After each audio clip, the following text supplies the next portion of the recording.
Hey, welcome back to another Black City Coffee vlog. In this video, I'm attempting to make a roast defect kit a la Rao. I wanted to get my hands on one where I could taste roast defects and be like, okay, this is what not to do. And I tried to get that like maybe 3 years ago, 2 years ago. I never did. And then I was also talking with Asaya Coffee, and they're so busy that they didn't get around to doing one. So I was like, you know what? I was roasting for friends and family and trying to clean out some green over here. And it turned out I was like, hey, these are coffees that are like not ideal, or these are roast profiles that are not the best. Something happened when I was roasting and I was like, oh, I didn't really mean to roast these way. But I think it'll be cool to stack them against each other, cup them, see if I can taste a difference and test my cupping, test my palate skills. And if it works out, put together a roast defect kit where we can go, okay, yeah, here's old coffee. Here's coffee that was roasted too fast. Here's coffee that maybe is good, so we have something to compare it to. Here's coffee that is a intended medium roast, but then my numbers look weird and off. What does that taste like, right? So a lot of times when we're roasting as a home roaster and trying to learn what roasting is, once we get past like the general rules, there's all these other like nuanced little rules that we kind of learned. So I thought it would be cool. I don't know, we'll put it together and see. We'll cup today. It's been a good 48 hours. We have naturals here on the boards. We have 2 naturals, 2 washed. I cupped this already, just transparency wise, 24 hours after. And I was definitely getting some unwanted kind of flavors in there. So I wanted to cup it again. Plus my mic died. So I have to film this thing again anyway. Make sure that I'm recording good. So I'll give you a rundown here, okay? So how I number them, like in a cupping table, you start here, you start at this side, 1, 2, 3, 4. So this here is our medium roasted Ethiopian, okay? But the weird thing with this roast, I was roasting it and doing my thing. I was like, I want to do a medium roast. But then when I went to do the weight loss, what did I get? I got 9% weight loss. I was like, oh, what? I did the numbers again. I was like, no, it's 9%, 9.1, whatever it is, 9% weight loss. So this coffee, what we're going to be testing is underdevelopment. Is it going to taste underdeveloped? Okay. Next coffee. This was, what is this? Mr. Pablo. I feel like I roasted this pretty, what did I get here? I roasted it kind of fast. Yeah. And my weight loss on this was 13.6%. I also tipped it a little bit. So I was like, okay, I roasted a little fast, a little hot. But we'll taste this and we'll see if we can taste those defects, okay? This one, which was Pioneer, I intended to roast it light. I ended up dropping it at a medium, and we got 15.3%. So that looks like it's like, oh, I'm intended to make a light roast, but let's see if we can taste that and see what that tastes like. If we can still get any acidity from this cup. And these are my 2 naturals, right? And then this one is just that old coffee that was kind of sitting around. And I got this maybe, I don't know, I didn't write it down. Bad note taking. 3 to 4 years ago. And this is an Ethiopia Yirgacheffe, but not from the same region as this Thousand Hands Yirgacheffe. Roasted on the Ikawa home roaster. To the lightest development, and we're going to see what old tastes like. So here we have a bunch of roast, potentially, you know, they look like potentially roast defects. So we're going to taste them and see if we can pick that up and identify that now that we have a little bit more knowledge and skill, hopefully. And then if it all works out, and I feel that, you know, after making this video and documenting all this, if it's worthwhile, if you guys want to purchase this roast kit that I've made and sort of experiment it, you can do that on the site. If it all works out, that's the intention. Because this is just something that I wanted when I was learning, and I still want it. Like, I still would want somebody who's, you know, more knowledgeable than me to put together their roast kit, and then I buy it, but then not for like this really like exorbitant price for sure. And I definitely want to keep it under £1 just to make stuff easy, like enough to cup, enough to figure it out. I'll put all my roast profiles out there for learning. And the main intention and the main goal of all of this, we should be cupping this already, is 9 minutes, is to learn and make better coffee together. Okay, here we go.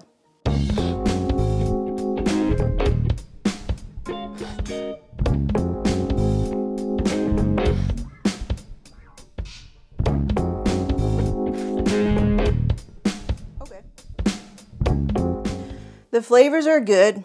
The sweetness is really not there. And that's what I feel underdeveloped tastes like. Yeah, I recognize this as underdeveloped. There's some good acidity, but in a weird way, there's this roastiness to it. So if I were to cross-section this bean, which we can actually do that, I might find that the middle of this bean is maybe not cooked as evenly. This is something you can do. You can not lose it after you cut it. Hold on. Very carefully put a knife and try to cut that guy. And what we're looking for is sort of just an even roasting from the outside of the bean to the inside of the bean. This is something I did at Clatch, and we would check it out, you know. Okay, yeah. So I see the wall of the inner part of the bean is a different color than the rest of it. So that tells me, yeah, it wasn't roasted evenly from outside to inside. And let's see what happened here. So let's bring up the RoastPath or the roast curve in RoastPath. I mean, it should have been all right to me. It was so weird. Look at my third phase, 16%. And for this particular coffee, right? Some people say that's light roast, but for this particular coffee, when I roast it past, you know, like a 7% or anything like that, now I'm really getting into the roastier elements of this coffee. Yeah, and it's so weird that I had such a low weight loss. I wonder if my charge temp was too low. 360 charge for this guy. It might even been a little hotter as well. The numbers on this was so weird. I've got a good middle phase. I've got a first starting phase.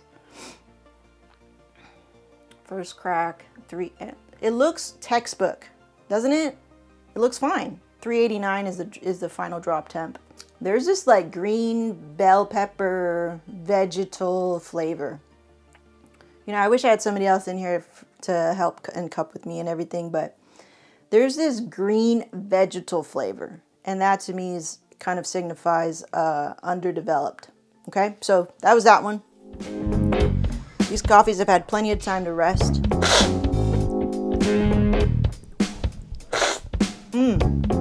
Okay, that fermentation processing is now like, I can kind of point it out now, like it's one of my favorite ways to I guess enjoy coffee. And this one here, I roasted it pretty aggressively. So what I'm tasting in the cup is it has lost a bit of that delicateness, that like that green apple flavor, that like really bright, crisp, clean acidity. It's still got acidity, it's still there, but it's more like darker, deeper red acidity versus bright, crispy fruits and berries and things like that. Things that were like super, super duper fresh, right? Or young in a way, in terms of ripeness. There's a roasty element, but because this green is so good, it still tastes good at this sort of aggressively roasted style coffee. It still tastes good, but yeah, I can taste definitely a sort of overdevelopment. Okay, so we'll call this Mr. Pablo. Still very good, but that was my bad as a roaster. I overdeveloped it in a way that I've sort of lost the delicateness and the nuance of this coffee. You know, when you pay 10 something a pound for coffee, you don't really want to do that. But, you know, this coffee was just intended for me, for my drinking. So I don't feel too bad about it. Okay. And this was the last of it, like the bottom of the bag. This next one, Pioneer. Let's bring this up. This one too. So this one I mistakenly missed. I remember I thought I'd hit the button for dry end or green to yellow transition, and then I didn't. But not letting it, like, I didn't let it sway me that I missed just pressing the button.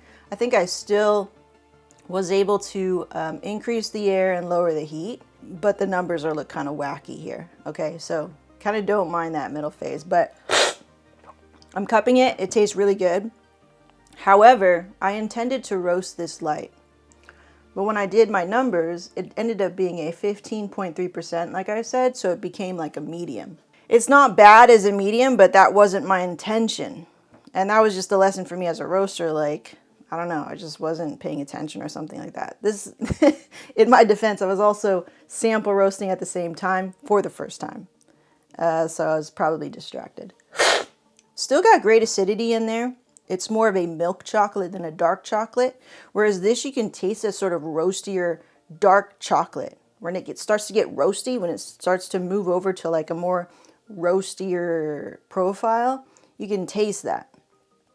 Things are muddled together, start getting more like squished together versus more spread out and clear in terms of like trying to identify flavors, if that makes sense. Okay, this is really good. I think that was not bad. I mean, it was intended to be light, like here in my notes, but it ended up being a medium, but it's not bad. It's actually really good. We're just lacking a bit of some of those delicate, nuanced, you know, that like a young strawberry that I could taste in a Pioneer when I do it correctly. Okay.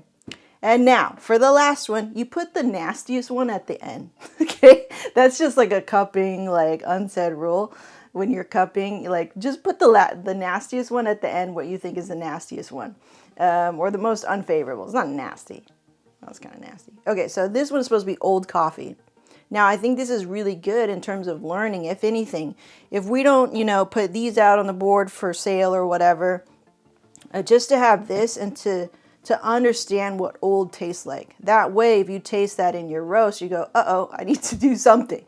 Right? There's a couple of things you can do with old coffee, but let's have a swirl.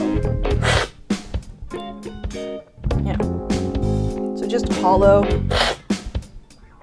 baggy, unfavorable, thin, almost underdeveloped in a way, almost just flat. Brown paper bag in your mouth. Wet cardboard. That's old coffee, okay? So this right here, I'll for sure put this on the site for anybody who's interested, but I think it's a good learning tool, you know? And they're all consistently roasted at a light profile.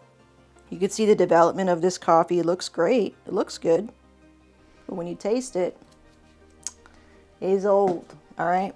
So there are a couple of things that you can do with old coffee. What the industry people do, what they do is they'll roast it darker to sort of mask that. I mean, perfectly acceptable. If you have a blend, you can kind of work it into blends and sort of hide it away. What we don't want to do is waste this coffee. You know what I mean? That's our intention. We want to. There's a market and a crowd for this type of coffee. Why? Because they're going to put cream and sugar in it. So it's not a big loss. And I don't think it's anything to feel bad about or guilty of. It's just, oh, okay, cool. So now it's moved on to its next phase of life as coffee.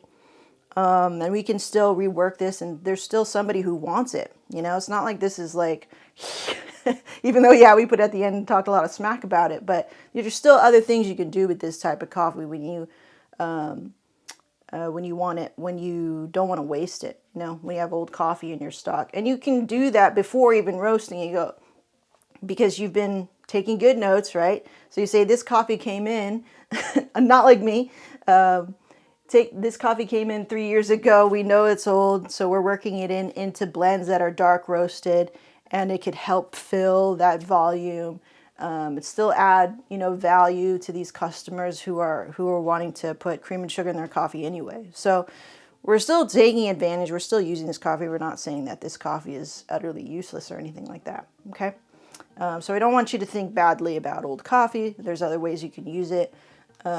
But I do want you to be able to recognize it, because I don't know, when I recognized it, when I was like, more lights went off. I felt more accomplished as a roaster, that I could identify flavors correctly, especially defects, so I could not do that anymore and make better coffee, right? So that's the goal, is just to make better coffee, everyone moving forward, because this coffee, no matter what, came from a really special place and got to you in a special way, you know. So I want to honor that and respect that and make sure that we understand what we're doing, you know, even though we're at home, you know. It's just respect.